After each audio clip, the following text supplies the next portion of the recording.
Hello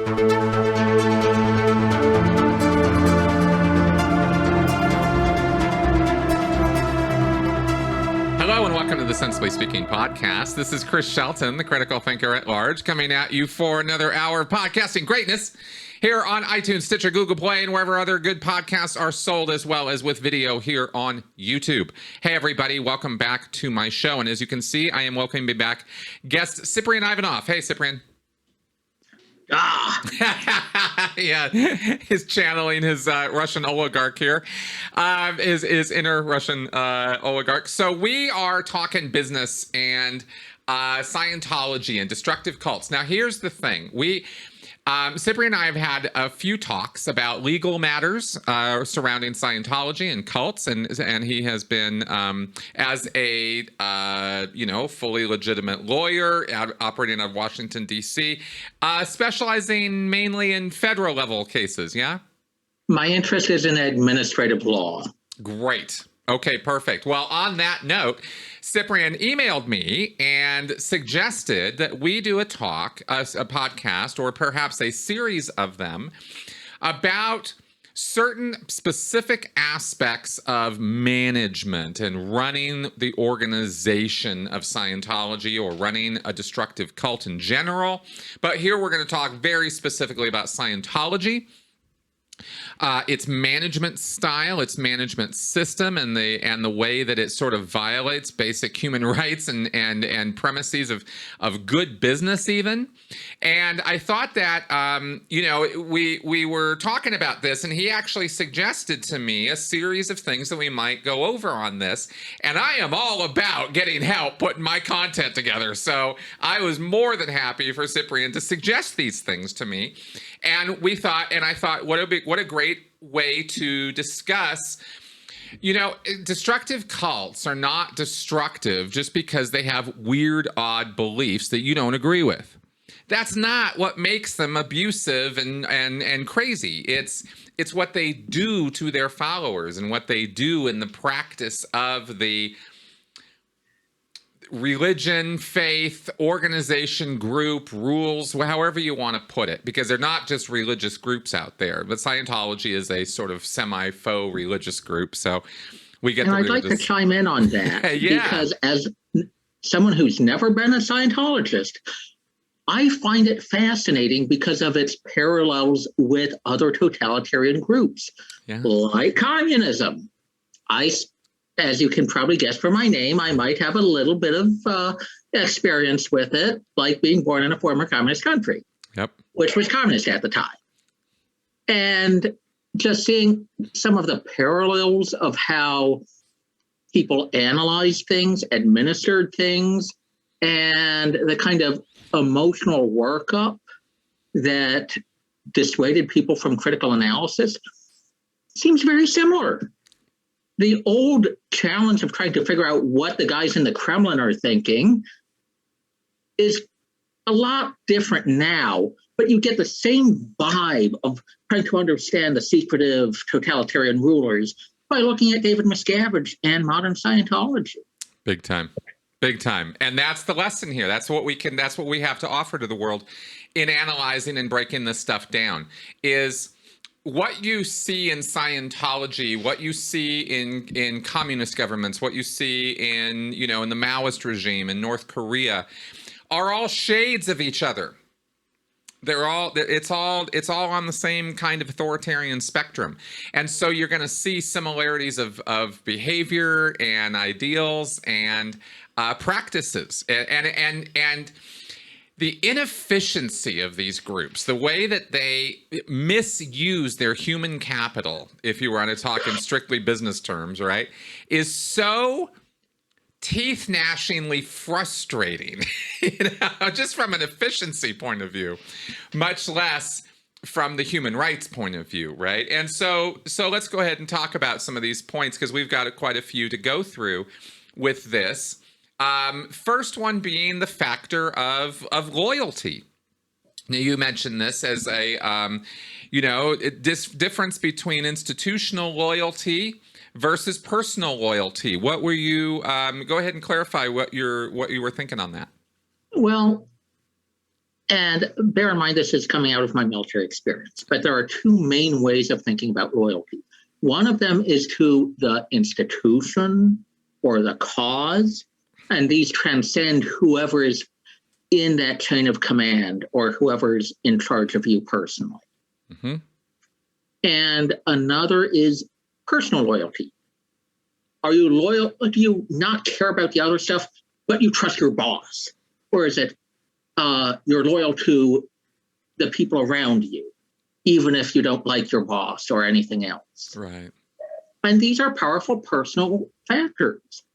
And if none of them exist, a person might not feel much obligation to do what they should.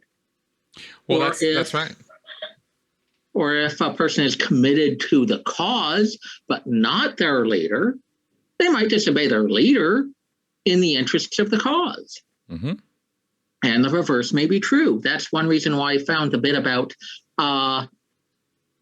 there being a program by which a number of Scientologists had facilities ready if L. Ron Hubbard were to appear tomorrow. It's a sign of their enduring loyalty to L. Ron Hubbard, not David Miscavige.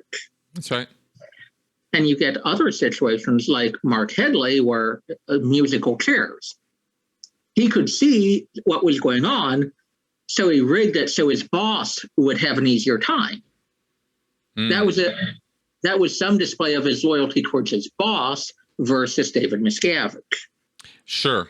And well, I think you're going to see lots of variations of that throughout. Oh, absolutely. People have multiple loyalties. Exactly. They have multiple ideas. But here's what I can say, at least to start talking about that, which is that the loyalties in a destructive cult like Scientology are muddy. They are confusing. On purpose, by design, I believe they are that way. I think the leadership, if somebody like an L. Ron Hubbard or David Miscavige can leverage this back and forth between individual loyalty to them as an individual, as a person, developing that cult of personality that they want, which is all about personal loyalty and dominating others and them, letting you do that to them and that kind of thing. And then you have the group, the loyalty to the group itself, which in this case would be the Church of Scientology or the philosophy of Scientology, because they often think of these two things as well, because it's kind of there's three different kind of loyalties that you see manifest throughout Scientology, which is the loyalty to the individuals, the L. Ron Hubbard or the David Miscavige. Loyalty to the organization as an organization, the Church of Scientology, and then the subject matter, the dogma, the tech of Scientology, which L. Ron Hubbard took great pains to describe as its own thing, its own, like the tech is always going to exist, the books, the lectures, it's always going to be there regardless of what the organization's doing. So some people, like independent Scientologists, people who leave Scientology because they get fed up with Miscavige or the organization, some of them are Hubbard loyalists, and they describe themselves that way. I'm loyal to L. Ron Hubbard, and I saw that his goals and ideals were being violated by Miscavige, and that's what caused me to leave. Others are more loyal to the tech and not the individuals. They'll badmouth L. Ron Hubbard as independent Scientologists. Yeah, Hubbard, Schmubbard, whatever. But the tech is so valuable, it's so important, it's so good that this is what I am holding on to and keeping. And I would agree with that characterization. Yeah. When I saw all the things that Miscavige has changed, I had to ask, were the people going along with it feeling that they were loyal to Hubbard or loyal to Miscavige? Because some of their claims were mutually incompatible. Well, and that's where they become loyal to the tech. as their way of sort of sorting that out, because they think, well, this is, how they find out about some of Hubbard's proclivities or Hubbard's, nonsense, the bigamy or the serial philandering or the financial fraud or the war wounds. But not even ever bad happening. people can do great things. Well, that's how they justify it. They then go, well, he was a son of a bitch, but he's our son of a bitch, and he's, it's kind of like the Trumpian loyalty. It's like, yeah, we know he's a dick. We know he's a liar. We know he's an adulterer. We know all this stuff. We don't care. Multiple issues with Trump. No, I know. But there is this factor of an open acknowledgement on the part of evangelicals or people who have moral codes. I mean, there's someone as a useful tool to further the cause versus he is the only tool to further the cause. Yeah, but they don't look at people like Hubbard and Trump as tools. They look at them as flawed geniuses, maybe. Some people think of him as a genius because they've bought into his business hype, but... Right. Well, that's right. And same with Hubbard. They bought into all of his rhetoric about what a great philosopher, scientist, discoverer, researcher he is, even though he, in the same way that you can look at like an Isaac Newton, right? Like Newton was just... There's no way you can look at what points. There's no way you can look at what Newton did in terms of calculus and gravity and all that and go, well, the guy was an idiot. I mean, he clearly wasn't. When it came to those subjects, there were other subjects he was a complete moron on, right? And a product of his times. So, I mean, good grief, trying to chase down counterfeiters at the Bank of England. Yeah, well, I think he got involved in a few other. I'm messing with you. Exactly. But point is that, there is no such thing as the perfect person, the ideal, cult leader. But they make them out to be that way. And they have to... I guess where I'm going with this is they might acknowledge. I've talked to independent Scientologists who absolutely acknowledge Hubbard was a son of a bitch. He was unethical, immoral, not a good guy. Doesn't matter. Look at what he discovered. Look at what he came up with, right? And so they're not necessarily loyal to Hubbard's memory or everything he said and wrote is absolutely the literal truth.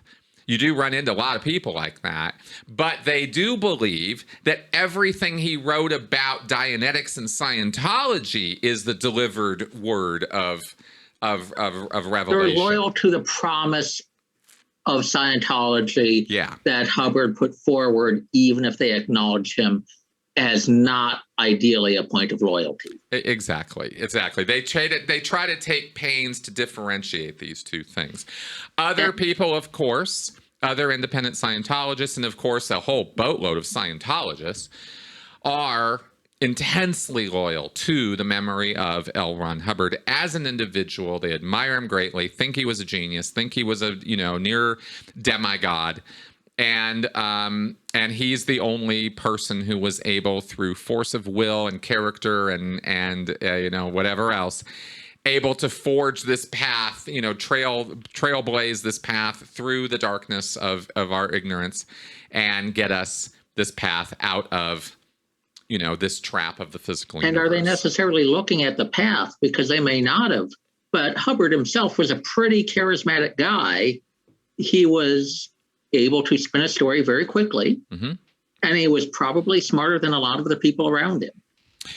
And in a world in which people are desperate for a direction, grabbing onto the smartest person you see and trying to follow them everywhere is a strategy. I won't say it's a great strategy, but it's something that people do. That's right. And Hubbard was probably the smartest guy in a lot of rooms. And I mean, I think Hubbard was perceived as the smartest person in a lot of rooms. That doesn't mean he was. And but perception is reality in those situations. And that's so it might as well have been that way. I mean, when people are invalidating themselves, making less of themselves, smart is not the same thing as competent. Well, yeah, amongst many other, or wisdom, or lots of other things. You know, charisma takes you a long way, and Hubbard had that. He had whatever he had with that in As they person. say, flattery will get you everywhere. Yeah, that's right, especially with somebody like him. And they were all about, you know, and this word loyalty is important because it comes up over and over again when you are studying narcissism or you're studying authoritarian, you know, these high control leader types, these people who gather followers and impose rigid disciplinary and authoritarian systems of control. This thing that they have in common, one to another, are these intense demands for loyalty. And it's the most hypocritical thing you'll ever encounter because they don't give any loyalty. They turn on a dime and will throw anybody under the bus in order to save themselves. But they will demand that you sacrifice yourself for their good. And then they will reframe it. And here's where things get interesting and very muddled and confused on the question of institutional versus personal loyalty is they will demand that you throw yourself on your sword for the good of the organization. They're constantly muddling or confusing and blurring the lines between their good and the good of the organization or cult that they founded. And sometimes that is done deliberately. Yeah. Out of an acknowledgement that some people who do not have a lot of institutional loyalty will nonetheless gravitate to whoever's got the cult of personality. That's right. Or the other way around. Here's a person who's really more loyal to the organization, its goals and purposes. They want a world without insanity, war, and criminality. But they think L. Ron Hubbard might not necessarily, or David Miscavige might not necessarily be the guy who's going to get him there. But then push comes to shove in some kind of crisis situation or emergency situation, and the leadership will always demand personal loyalty over organizational loyalty, but they'll frame it as organizational loyalty, if that makes sense. It does. Yeah. And that's a persistent issue.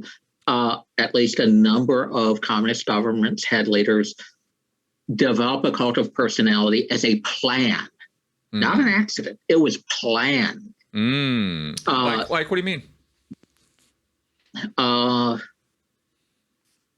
Like, do you have an example? I think a lot of what Stalin did wasn't just cultivated by Stalin. It was cultivated by people below him. Oh, that makes complete sense. Yeah.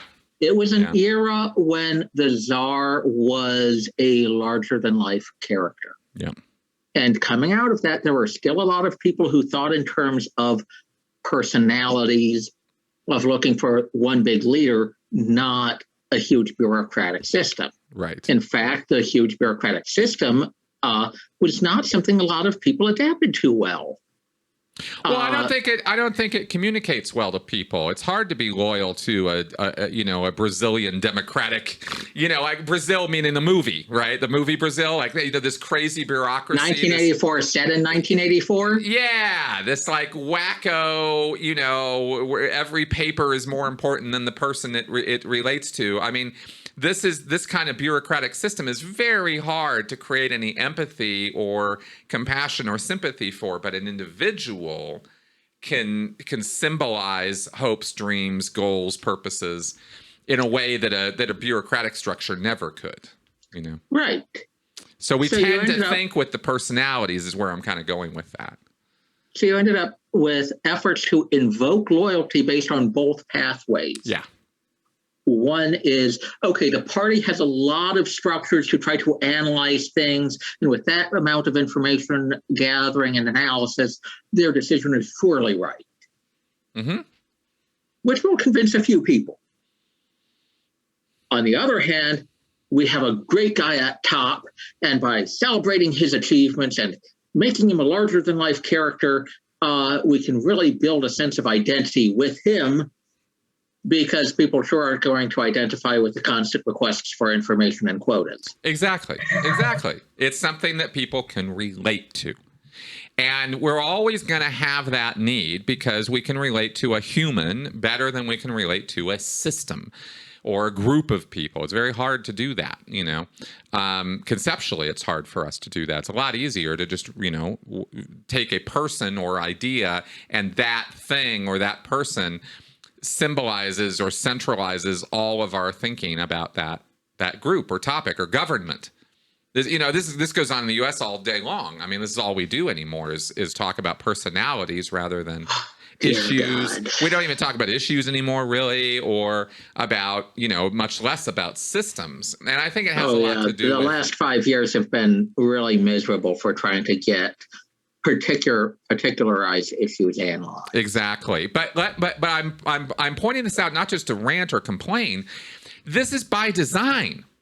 See, this kind of pushing people to focus only on the individuals is, to the cult leaders, to the person in charge, this is 1,000% to their advantage, because they want all the power that is represented by this system, that the system that they run or control, whether it's the Church of Scientology, U.S. government, Russian government, whatever.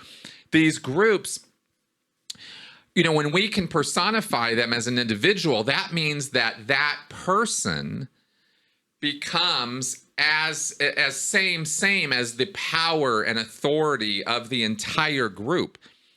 The president, we take everything that's represented by the United States and we throw it into one guy, the president, even though the president of the United States has no authority to do, 75% of the things people think the president can do. I mean, true. The bully pulpit is a powerful one, but most of that power comes from all the attention they get. Yeah, big time. And for somebody who lives on and needs that level of attention in order for their ego to be satisfied and for them to feel personally and emotionally fulfilled, that's a problem. And that ability to draw the compliance of people through personal loyalty can be a powerful tool to manipulate people with more institutional or loyalty to the cause. Yes, exactly. Because David Miscavige may be a terrible person in the eyes of many people, but if he's a guy who can keep on bringing in donations and who can keep on providing the tech, I'm sure there's people who tolerated him simply because of the fact that without him, you'd probably lose a lot of that, at least in the short term, compliance from ordinary Scientologists. Which is exactly why, that's spot on, and that's exactly why Scientologists continue to stick with him, is as long as he can make them perceive that he's in charge, he's running the show, he's competently expanding Scientology, as long as they think that those things are true, he's golden. He can do no wrong. He can declare as many people as he needs to. He can get rid of as many SP executives. He can throw as many people into as many holes as he wants to, because he represents the future of Scientology in these people's eyes. And that's the role he took over in 1987 when he took over Scientology. And he's been fulfilling it ever since in the eyes of the Scientologists. So their loyalty, is to the organization, it's to him. It's confused in their minds on purpose as to which is which. They one is the other, And that's going bottom up. Mm-hmm. But there's also the top down. Mm-hmm. So for some leaders, it's, okay, I know you don't like me, but as long as you do what I need you to do, we're okay. Yeah. But then there's others, and I would like to, again, use an example from David Miscavige. Yeah. Is where the leader gets angry at someone and uses a pretext to establish personal dominance without establishing a reason why they should be loyal to them. So Jeff Hawkins told a story about when he was briefing David Miscavige. And David Miscavige leapt at him and started to pummel him. Mm-hmm. And Jeff Hawkins was sitting back thinking, what, this is a $500 shirt. He didn't try fighting David Miscavige. And then David Miscavige got up and looked to his bodyguard saying, "Did you see how he looked at me?" That's all about trying to give the impression of interpersonal power and justifying it as being a personal node, but not about however Jeff Hawkins was doing his job for the organization. Oh yeah, no, that's the domination thing. That's the David Miscavige has to dominate people, but that's especially common when you have a person with a strange attention craving in a position like that. Absolutely. This is the reason why we are, why we focus on and try to deconstruct or figure out the personalities of these narcissistic type people. Like, we're trying to figure out what makes these guys tick and what drives them. And dominating other people absolutely is a primary driving force with these folks. It's not about it. David Miscavige isn't about expanding Scientology or about growing an organization or running a religious movement or saving the world or on some, mission to save mankind. He doesn't care about any of that stuff. It's very, very clear that his thing is dominate other people in his environment. There was a thing you said there that actually is kind of important that I want to bring up, where you mentioned his bodyguards were standing behind him. Actually, in the situation with Jeff, it's worse because there weren't bodyguards around him when he was beaten up on Jeff. There were just other Sea Org members.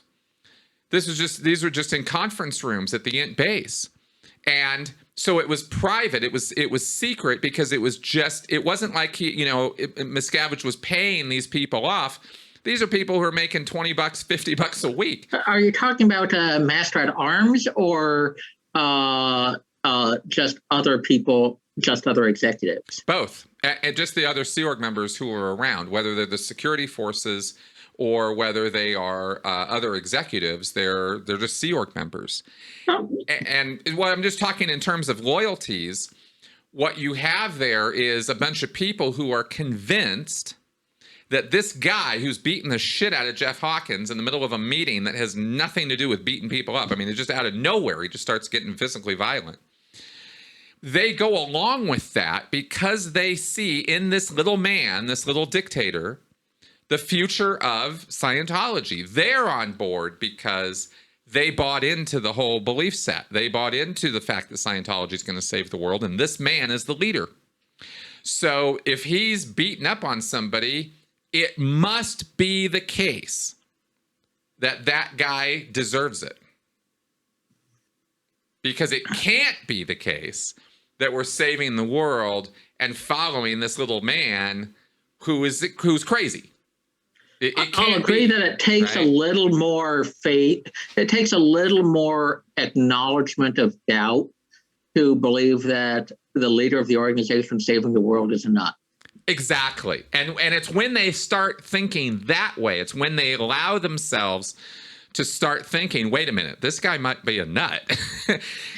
That's the beginning of the end for a lot of these guys, right? Because that's when they, okay, and then the light starts coming in, right? But it's frustrating and amazing and surprising how long somebody can maintain loyalty to what they think is a good cause or a good organization or a dedicated thing, in the face of just wave after wave of evidence that it's not that. It's just amazing how dedicated some people can be. Well, one of the complicating factors is how you detect disloyalty. Because for some people, criticism can never be divorced from the ultimate end result. So one of the complicating factors for people in a communist country was, okay, if I criticize how this specific thing is handled, will that be viewed as an attack on the cause as a whole? Mm-hmm. And that's how a lot of people ended up in gulags. That's right. Oh, and another part of that is the uncertainty, the unpredictability of what's going to happen to you in your criticisms. Because you can, it's all about the leader being able to trip you up at any moment. They have to keep you on your toes. They have to keep you walking on eggshells. So sometimes you can be critical and they're okay with it. More often, you can't be critical and, see those times you get away with it, you're like, oh, well, maybe I can, and then you try to speak up at another time and you get bitch slapped or you get put down or you get, or you actually get called on the carpet for being disloyal. How dare you? How could you? Bloom. Right? For people who don't get the reference, Mao initially announced a policy of allowing open criticism within the Communist Party. Yep. With the slogan, let 100 flowers bloom, where you could have 100 different ideas that people could openly discuss. Yep. And that lasted for a while, and then people who expressed disliked opinions were promptly punished. It was largely concluded to have been a cynical ploy to identify who might actually be disagreeing with. Bingo, exactly. See, they lay these little traps. And this is the thing about the way these guys operate is they give you a little bit. You think you're going to get more, then you're getting slapped. Then you're getting punished. Then you're getting beaten down. And then they give you a little bit and you think, slap you back down again, right? And it's just this cycle. And it's just, it is just amazing how long people will hold on to this before they'll realize what's actually happening to them. And that's probably much more deliberate at the top levels than the bottom levels. Yeah, absolutely. But at the bottom levels, you can still have an interesting phenomenon. Mm-hmm. So Václav Havel recounted a time in which he and a bunch of other people were sent to work at a brewery. And most people there were not particularly motivated. They didn't want to become brewers. They wanted to do other things. But the government had sent them there to get them out of civic life. So they were going to put in their hours and then try to evade whatever they could. But there was one guy who really loved brewing, who put in a lot of effort to try to design better brews, who tried to make it the best brewery ever. And he was annoying because a lot of people there didn't want to do that. Right. So guess who got punished? It wasn't even the guys who were political dissidents. It was the guy who made more work for other people by constantly bringing up his ideas for, okay, we can do a lot better if we put in more effort. Right. The guy wasn't a communist. The guy wasn't a dissident. The guy was just someone who loved brewing. But he was annoying. So he got slapped down with the same measures meant to punish the dissidents. Interesting. Well, there is such a thing as being too much of a go-getter, I suppose. Which was the case. But here's the thing. When loyalty becomes synonymous with cooperation, you can have the same push for improvement being punished as disloyalty. Yeah. Yeah, that sounds about right. Well, you have a system. I mean, that happens within a system, which is about punishing people more than it is about rewarding. Ingenuity, initiative, Which was one issue. Of course, the rewards were a whole nother issue. Yeah, exactly. Yeah. And when people know they're not going to be rewarded in a system, no matter how hard they work, then they get very cynical about it. And I'm pretty sure has something to do with that story too, because then everything gets reversed. Then bad becomes good, black becomes white, and initiative becomes evil. That issue did somewhat exist. Yeah. It's a little more complicated than the everybody got paid equally. They didn't get paid equally, but there certainly were a lot more incentives against taking initiative. Yeah, that's the point. right? Because that happened to me. I mean, within the world of Scientology, I got slapped down many, many, many times. And this is what happens is you have policy. Policy says be creative, show initiative, show responsibility, take charge, do your job, do it with vim and vigor and energy and life. This is what Hubbard says. He says, do this. You know, this is how you're supposed to approach your post. So then you do that. Oh, yeah, no, you can't do this. No, you can't do that. No, you need to sign this in triplicate before you'll have permission to do that. Nobody's here to give you that permission anyway. And we don't have the forms in triplicate. So, no, you don't get to do that. And this and this and this and this and this. And after a while, some of that is inevitable as part of a self-regulating bureaucracy. And some of it is just self-destructive, like your earlier account of, oh, God, somebody died on the purification rundown. We need to investigate this. Right. That is an instinct that is loyal to the text, that is loyalty to trying to achieve the end goals of Scientology. And even if it means a little more scrutiny for the institution, it will achieve its goals. Exactly. So to then find out that actually the priority is, no, we don't want any inspection of our organization or criticism or skepticism. So you're going to shut the fuck up and you're going to go get in line is what's going to happen. And there was no investigation allowed because the tech actually isn't the most important thing in Scientology. They just say that it is. And that kind of loyalty clash is one of those things I find probably accounts for a lot of people's realization that the totalitarian group they're in is actually a bad thing. Well, exactly. When they realize they're not doing the simple things to try to ensure the goals are achieved. That's right. And in fact, doing the exact opposite. No, we're not going to investigate this. In fact, we're going to cover it up. And you're like, wait a second. So not only can I not investigate it, I can't even talk about it. This never happened as far as the organization is officially concerned. And since I'm an official of the organization, that means I don't get to talk about it ever again. But you also get a loyalty to Hubbard versus loyalty to Miscavige aspect to it as well.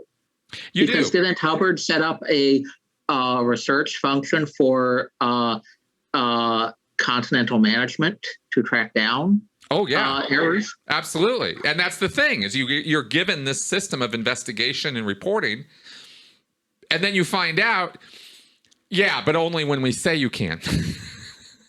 But that was set down straight by Hubbard. Yeah, well, you know.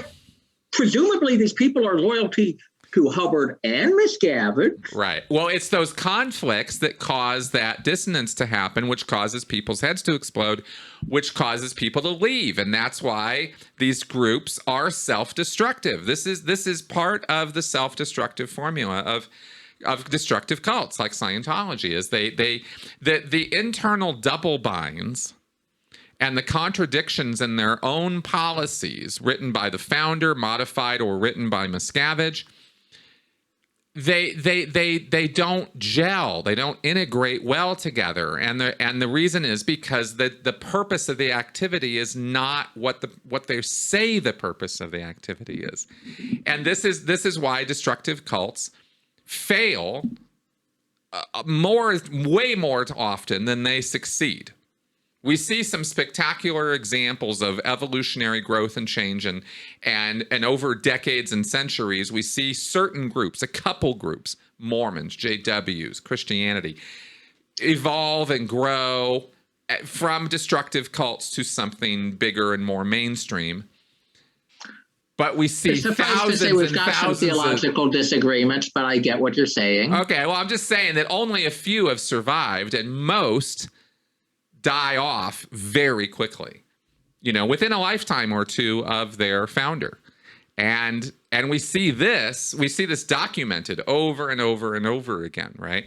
So it's so I guess what I'm trying to say is that the destruction that's built into these groups isn't necessarily obvious or self-evident to people. It takes a little analysis to see it, but it's there. They destroy themselves so quickly most of the time. And then with all the exposure and stuff like what us former members do, it just speeds up the process, right? Because it's part of the whole thing. Well, one of the things I found very interesting, at least in studying the Western reactions to communism, was, I assume you've heard of Khrushchev's Stalin speech. I've heard. Which speech are we referring to? It was a famous speech in which Khrushchev denounced Stalin and his abuses. I've heard that this happened. I have not heard the speech, but I've heard it happened. It was a landslide when it came to how communism was administered internally and for the satellite states. Okay. But it also drastically changed Western communist parties. Before the Stalin speech, communism was very popular in French intellectual circles. After the speech, it became much less popular.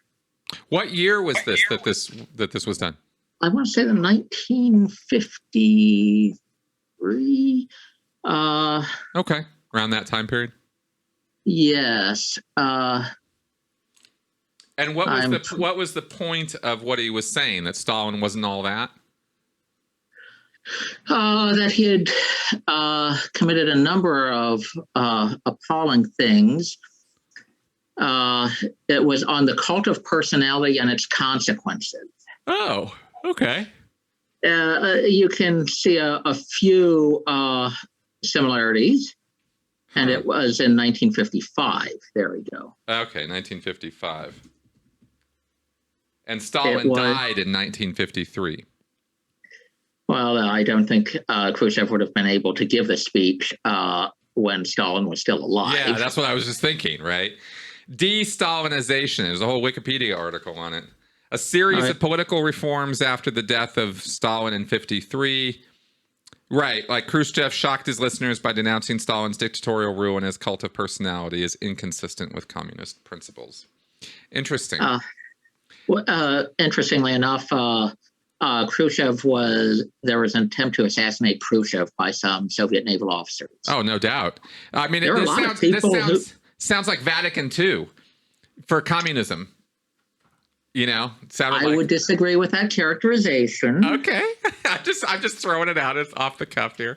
Massive reform that caused a great deal of controversy is what I mean by that. For those listeners who aren't familiar with this, I'm a pretty conservative Christian.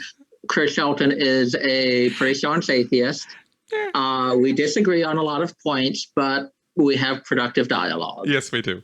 So Vatican II is not a good example, but you know what I mean. I would disagree with. Okay, fair enough. But a controversial statement by an authority figure denouncing earlier practices or saying that we're going to change things, that was I'm sure stirred up all kinds of loyalties on the part of Stalinists, on the part of communists, on the part of people who thought Stalin was communism, on the part of people who thought that it wasn't. I mean, I'm sure there was a lot of...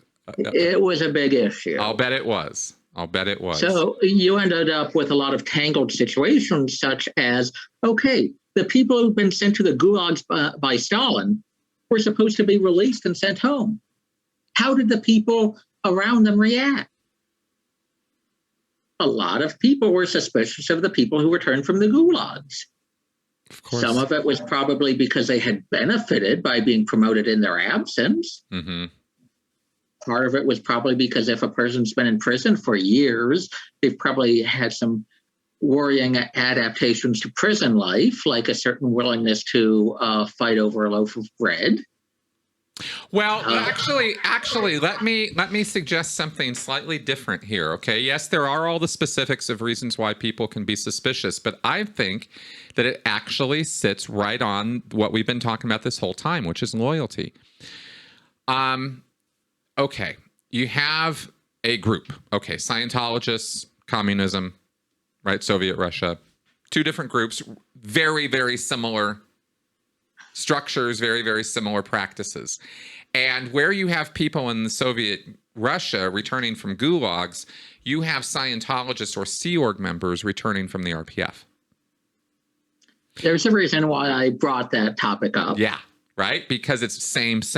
You get sent off to the gulag because you were not loyal.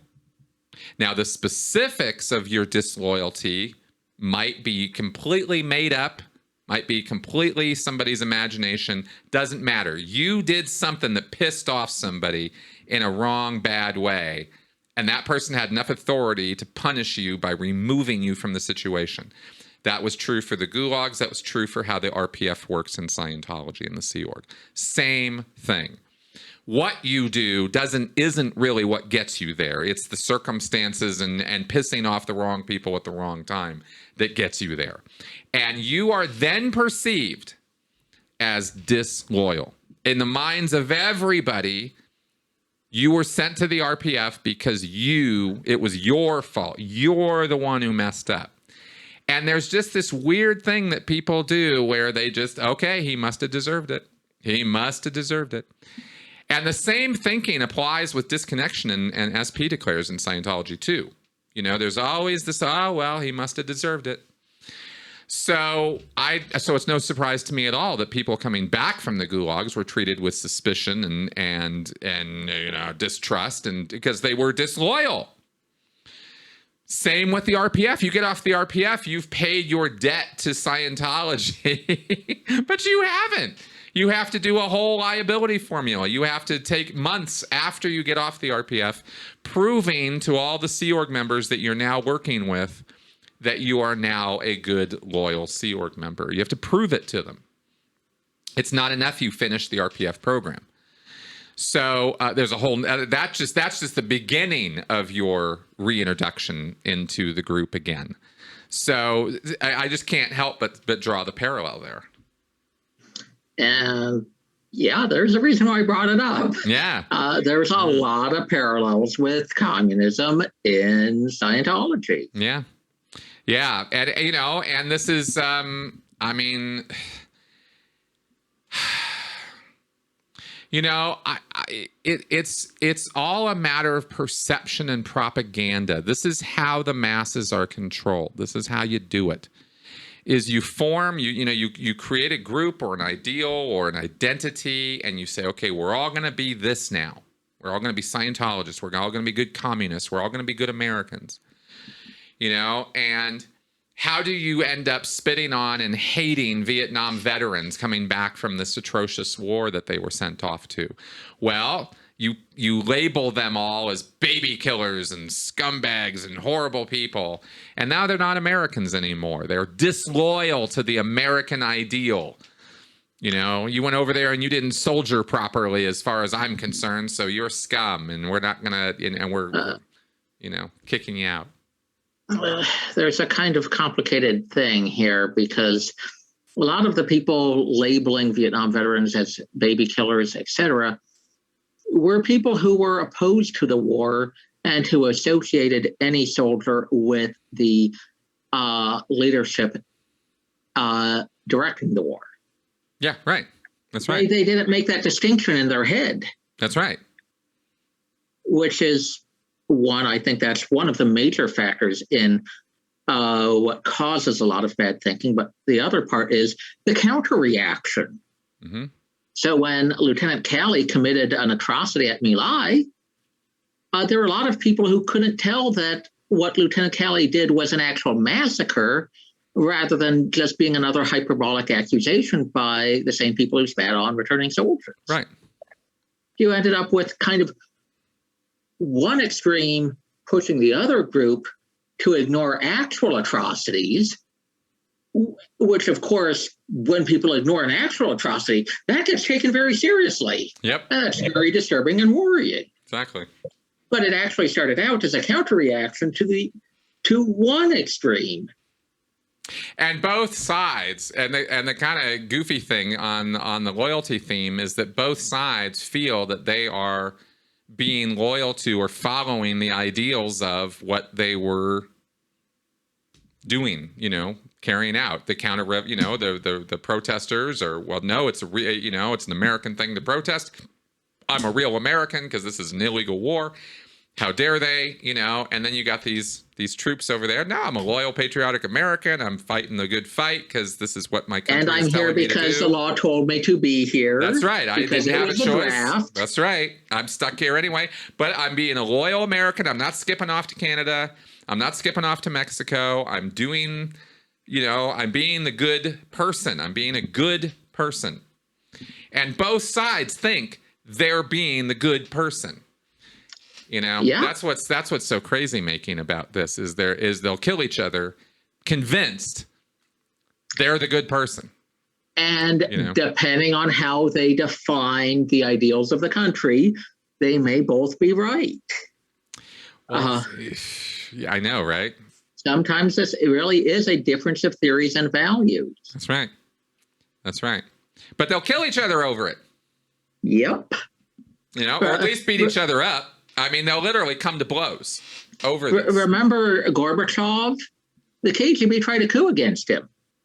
Gorbachev accurately pointed out that as things were going, the Soviet Union was going to disintegrate because the economy was being destroyed by the repression and corruption going on. They had to de-bureaucratize. They had to cut down on the repression if they wanted people to get any work done. Meanwhile, the KGB pointed out, hey, we've got a lot of people who want to separate. We've got a lot of forces who want to disband the Soviet Union. And we've got a lot of people who hate communism. And if we cut down on the repression, the Soviet Union won't be around in it much longer. Both of those observations were right. And Gorbachev tried cutting back on the KGB, and the KGB tried launching a coup against Gorbachev. I remember that. They were both trying to save the Soviet Union. Right. But they couldn't agree on how. Right. Interesting stuff, isn't it? What a powerful, motivating force it is. Well, it's certainly interesting to see how somebody like David Miscavige got to be the loyalty object of Scientology. Isn't it? And one would have expected it of so many other people. Yeah, it is absolutely fascinating how these things happen. It's like this glue that holds things together, but it can be the thing that also can be the driving force that tears the whole thing apart. Lifton wrote a book, which I haven't read yet. I'm dying to get to it, called Destroying the World to Save It. Sort of a, follow book to Robert J. Lifton's the guy who wrote Thought Reform and the Psychology of Totalism. So he also wrote The Nazi Doctors on how German doctors perverted their medical oath to save life to the horrific ends of Nazism. That's right. Well, you also find this, in all studies that have been done of the Nazi regime, you find this details of this just absolutely horrifying, how people can destroy the world to save it. They're absolutely positive that they are on the side of good, on the side of right. And this is why we really can't trust ourselves when it comes to our own moral righteousness. We are so bad at that. And I'm just, if there's a lesson to be learned here, I think it's that, when you are anyone, I believe this to be true. I believe this to be almost an absolute truth, and there are very few absolute truths. But I believe it to be almost an absolute truth, at least right now, that we're just incapable of objectively, evaluating ourselves on moral grounds, because we get this idea that we're good people, that we're on the side of right, and that everything that we're doing because we're part of this group or organization or idea or have this ideals or we hold this belief set, that this makes us this righteous, good, wonderful person. And the most destructive, horrible stuff gets done in the name of that every day. The old observation that the road to hell is paved with good intentions, and the person who believes he's trying to help you may be the most persistent of tyrants. Exactly. Let's remember the French Revolution came after theories about how to build a perfect society through terror. Interesting. It's not an old concept. Sorry, it is an old concept. Yes. But it's one that gets repeated, frankly, generation after generation, because it really takes a lot of experience to recognize what's going on. Yeah, it does. And a lot of education. And it takes a lot more than I think people realize. It takes a lot of introspection, a lot of analysis, a lot of critical thinking to really examine yourself and where you're coming from and what you want in life. And I believe that this kind of introspection and evaluation of self is vital. I think it's important. I think it's really valuable that we sit down and figure ourselves out to some degree, because then we can stop fooling ourselves. It takes a real work to stop fooling yourself about how good you are. But on the flip side, then you end up with the whole self-criticism sessions and how dangerous those things can be. True that. And you can take, you can go too far either way. Of course you can. But I really feel the need to highlight today that, there is too much of a good thing. You can hep yourself up too much on yourself and on your group and on your ideals and how great it all is. And you can miss the forest for the trees. You really can. And it's really shocking how blind some people can be on this I'd like to put it a different way. It's one thing to be right about a direction of something. It's quite another to be right about the scale and how it is to be done. Yeah. Remember the recent GameStop saga? A lot of companies accurately bet that GameStop's stock would go down. Mm-hmm. They did not accurately calculate how far it would go down and when. And because they were investing lots of money on a specific guess, they lost money. They guessed the direction correctly, but they lost because they didn't guess the timing and mechanism of it. Okay. And the same thing applies to whenever you're trying to build something. A lot of effort was put into collective farms. People tried to make it work. They brought in experts and tried to calculate it from a mechanical engineering perspective. But it didn't work because the planners didn't factor in human attention and sense of investment in it. The psychology, they missed stuff, and you will always miss stuff. Right. They looked at it from a mechanical perspective and not a psychological perspective. Correct. And what I'm curious, since you brought this up, what do you mean? Like what happened with that? I wasn't aware that collective farming was still a thing at all. The collective farm? Collective farming, yeah. What you were bringing up there? Well, back in the 1920s and 30s, there was a proposal of, do we try to centralize the economy more, or do we allow things to decentralize? And Stalin ended up siding with we centralize more. We try to collectivize more. We try to build big collectives that will provide not just economic activity but social services. Okay. So we instituted several different plans of collective farms. But here's the thing. A lot of peasants, when they found that they were going to lose everything, just ended up killing and eating their animals. They'd have a few good months of eating before they'd lose everything. And when the farms ran, it was kind of hard to get any effective supervision or accounting or the like, because people didn't feel that they would benefit by working more. And eventually it was found that whenever the Soviet Union wanted to increase agricultural output, they let people have private plots of land that they could farm and sell the produce of.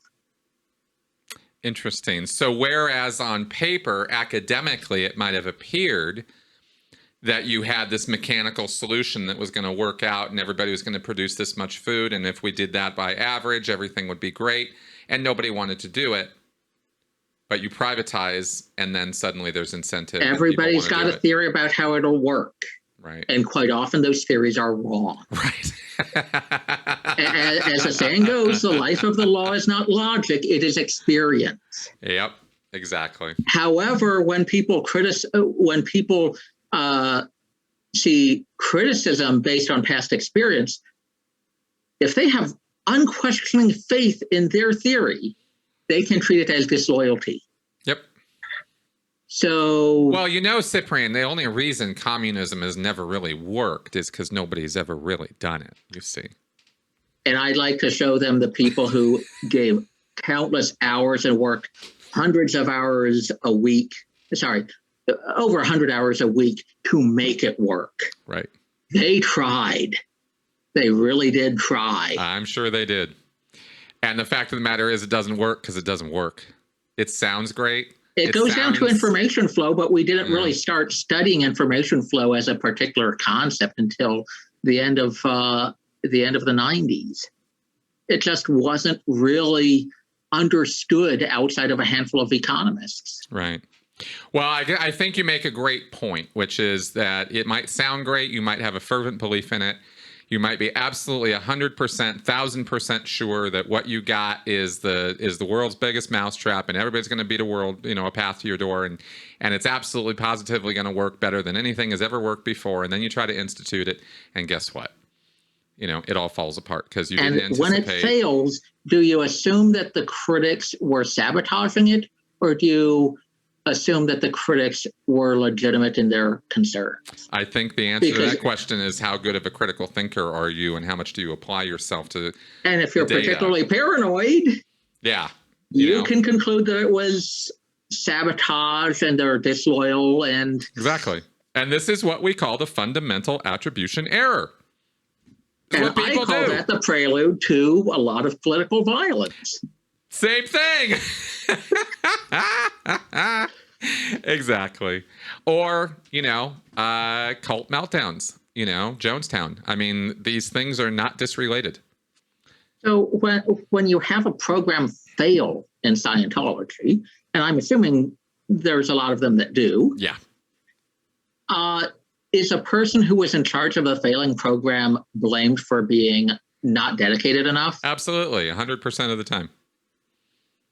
And that's built into, again, this is built into the DNA of the system. Hubbard wrote it into the system that you find who and what they did and why they're disloyal, why they're out ethics, why they were counter intention. It always has to be that way. There always has to be a person there who was disloyal, who was counter intention. And some of that, I think, is down to a lack of imagination, of being able to imagine that there are multiple reasons why something can fail. And some of it is probably down to just being a freaking egomaniac.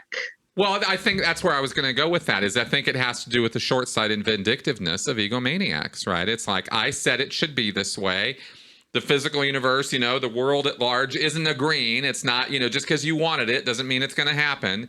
Well, if I want it and I tell you to go do it, then you come back to me and tell me it can't be done. Clearly, you're the problem. Right? And it takes experience and detail to recognize all the things that are ambiguous, all the things that could go wrong, all the reasons why a dedicated person can fail. That's right.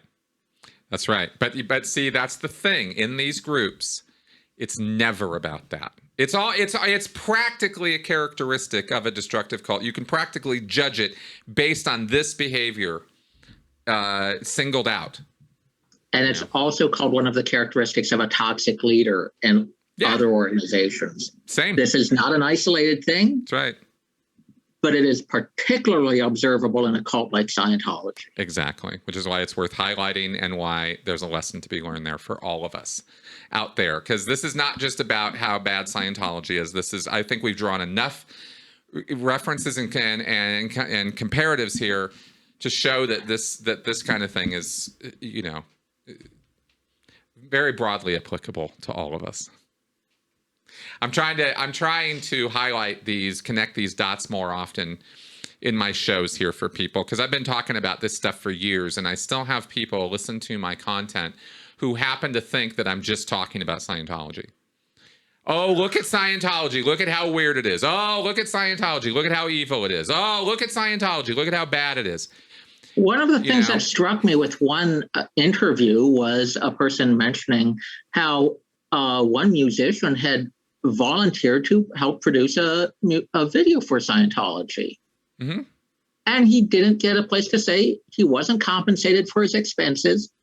And okay, that doesn't sound particularly horrible like a bunch of other Scientology stories. But no, part of this is that they're just bad bosses. Exactly. And those bad boss traits contribute to a whole bunch of other problems. You got it. It's not isolated. Exactly. And that right there is why we're doing this podcast and the series of podcasts that we're going to be doing, because we're going to wrap this one up right now on this point of loyalty. I think we managed to talk for just on this one thing. We weren't sure on this list of talking points that we have on this topic how far we were going to get. I thought we were going to get farther than that, but I want to keep the shows down to about an hour each.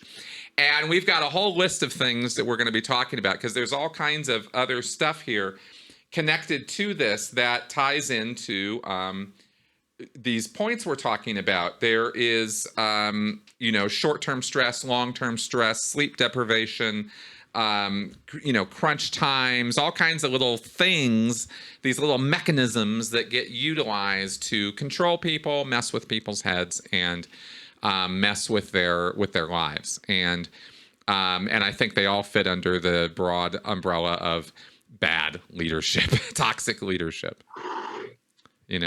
So we're gonna break these things down in as we go through this little series of podcasts here for you guys, and talk about how these things play out in Scientology, other parts of the world, do a little compare contrast, and maybe as a result of that, we will have educated a little bit more on some of this stuff. So that's the point. And remember, if you're not with us, you're just another person, okay? Yeah. No, they're against us. Every one of them. They're all against us. All right, Ciprian, thank you very much for taking the time to participate in this with me and sharing your ideas with me, because I think we've got some good stuff here. So thanks for your help. And with that, I want to thank all of you who have invited us into your home this week to listen to us ramble on. And if you like the show, like my channel, like my podcast, enjoy what I'm doing, then do think about supporting the show and the channel through Patreon or through PayPal. It is you guys. This is entirely fan-funded. I am 100% reliant on you guys. This is my job. So that being said, check out the links below to Patreon or PayPal. All right, I will see you guys next week. Bye-bye.